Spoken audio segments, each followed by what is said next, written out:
শেখো দিনিয়া আচার বানান। তোমার জিভে পানি আসছে, চাটো এটা নাও। আম্মু আমাকে না দয়া করলো আচার। আজকে আমরা বানাচ্ছি জলপাইয়ের আচার। আর এই আচার বানানোর জন্য প্রথমে জলপাইটা লবণ আর হলুদ দিয়ে ভাপ দিয়ে দিছিল, তারপরে এক স্থানে রোদে শুকিয়ে আর শুকনো এই জলপাইগুলো আজকে আম্মু আচার বানাবি। এই জন্য আমি আম্মুর কাছে নিয়ে যাচ্ছি। আর কিভাবে জলপাইয়ের আচার বানায় সেটা পুরো প্রসেসিং এই ভিডিও থাকিচ্ছে। আর এটা হলো পেঁয়াজ রসুন কুচি। আম্মু সকালবেলা এগুলোকে রোদে শুকাতে দিয়েছিল, আর এগুলো দিয়ে আচারের তেলানি দেওয়া হবে। এর জন্য আম্মুর কাছে এগুলো নিয়ে যাচ্ছি আচার করার জন্য। এটাই গুরুত্বপূর্ণ, তেলানি ছাড়া তো আচারের স্বাদ হবে না। আমি এখন গুড়টাকে বাড়িতে ভেঙে নিই, আর আব্বু আচার করার জন্য গুড় আর চিনি নিয়ে আসছে।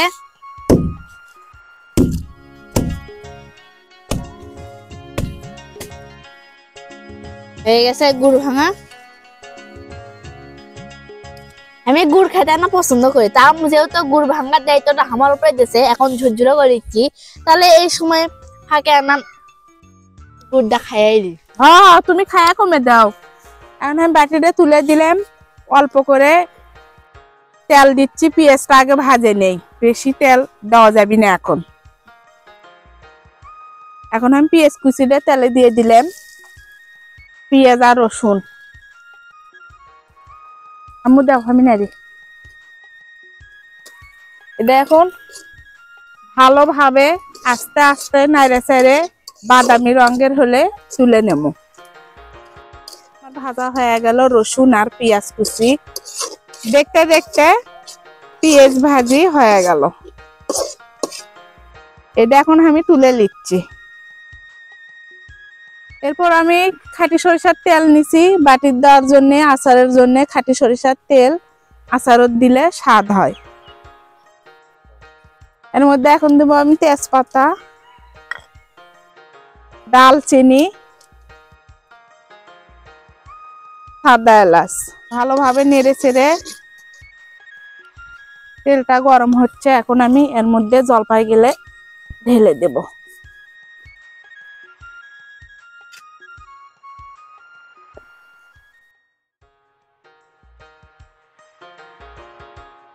এই জলপাইয়ের আচারটা যখন আমি সিদ্ধ করে নেড়ে দিই, এর মধ্যে আমি সব দিছি। এর মধ্যে রসুন, আদা, জিরে বাটা, গুঁড়া মরিচ, লবণ, হলুদ সহ এক রকম করে ছেনে রোদ দিছি। ওই জন্য এখন আমি কিছু দিলাম না। ভাজতে ভাজতে জলপাই লাল লাল হয়ে গেছে। এখন আমি এর মধ্যে গুড় দেবো। দিনিয়া দাও, ঢেলে দাও।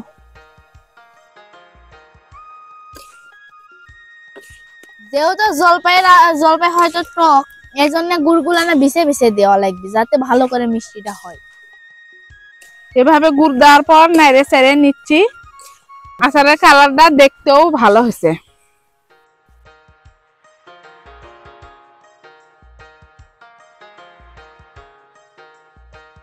আমি এখন আম্মুর সাথে বসে আচার বানানো শিখেছি। আর এখন আম্মু হামাক দেশে এই আচারগুলো ভালো করে লাড়াচাড়া করবে, কারণ যেহেতু মিষ্টি হওয়া লাগবে, এই জন্য ভালো করে লাড়াচাড়া করলে টক গুলোর মধ্যে মিষ্টি ঢুকে যাবে।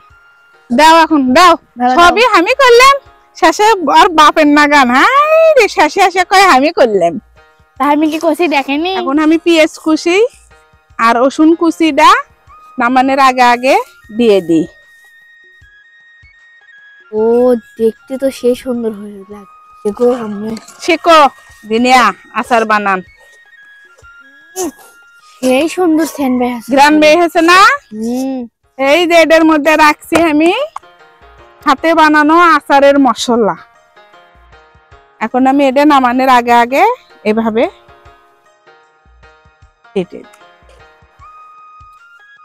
কি সেই স্বাদ হচ্ছে আম্মু।